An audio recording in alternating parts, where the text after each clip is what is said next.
Hi everybody, this is Judy at Judy in the Kitchen. Today I'm going to make a red lentil soup with Italian herbs. Now I have about a medium large pot here, and you can see I am slowly warming up some vegetable broth. It was frozen, there's just a little bit of frozen left in there. This is broth that I make myself. So anyway, you don't have to make it yourself, you can use store-bought broth. But we're starting out with 4 cups of vegetable broth, and to that I'm adding 1 can of petite diced tomatoes. That's a 14.5 ounce can. If you want to use fresh tomatoes that you've got, why not? You can do that. Add 2 cups of chopped fresh tomatoes in place of the can. You can easily do that. And to this I'm adding 1 cup of diced carrot. And again, I like to make things as easy as possible, and that's what I'm doing for you.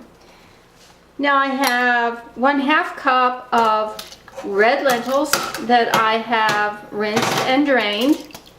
And now we're going to add a tablespoon of dried minced onion. Now if you don't want to use the dry onion, you want to use fresh, chop up 1/4 to 1/3 of a cup of yellow onion and put that in there just like it is. Now we have a combination of some flavorings here.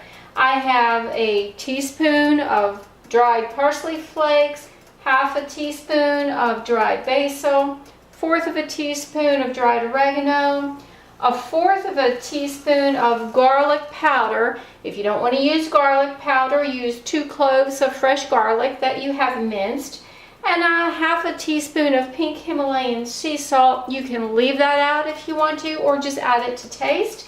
And 1/8 teaspoon of black pepper. I'm going to give this a stir, and I'm going to raise the heat high and bring this to a boil.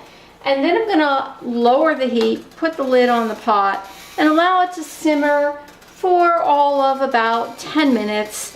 So the carrots can start to soften up, and then we're going to add some other ingredients from there.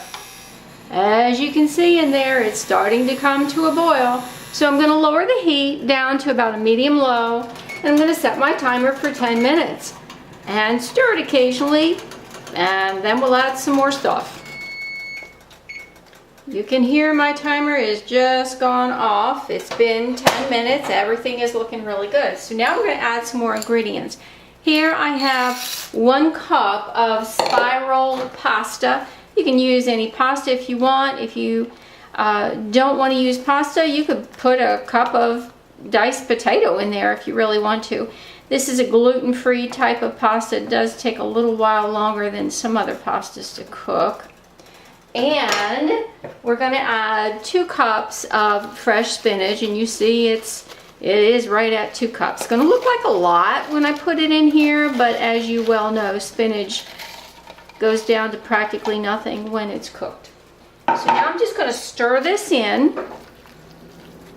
and I am going to bring the heat up a little bit on the stove just to get it back to a boil. And when it returns to a boil, I'm going to lower the heat again, put the lid back on it, and just stir it occasionally and just allow it to cook until that pasta is tender.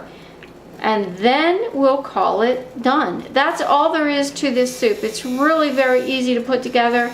Does not take very long to cook, and the recipe is easily adjustable so that you can make as much or as little as you want.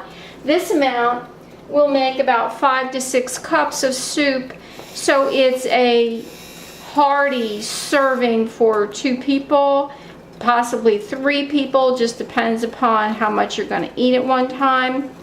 But you know, if you want less than that, you could cut it in half. If you want more than that, you could double it, make it your way. You could put it extra in the freezer, however you want to do it. Now, as I said earlier, this pasta does take a little longer to cook than a lot. I allowed it to cook for actually about 13 more minutes once I added the pasta in there. But you can see it's got some substance to it now. It's not quite as liquidy. The red lentils have cooked, the pasta has cooked, And I am going to call this done. We're going to plate it up and I'll show you what it looks like. Here we go. This soup is delicious and very easy to make. The recipe is below and a printable one is on my blog. Give this a try sometime and let me know how it works for you. This is Judi at Judi in the Kitchen. Bye for now.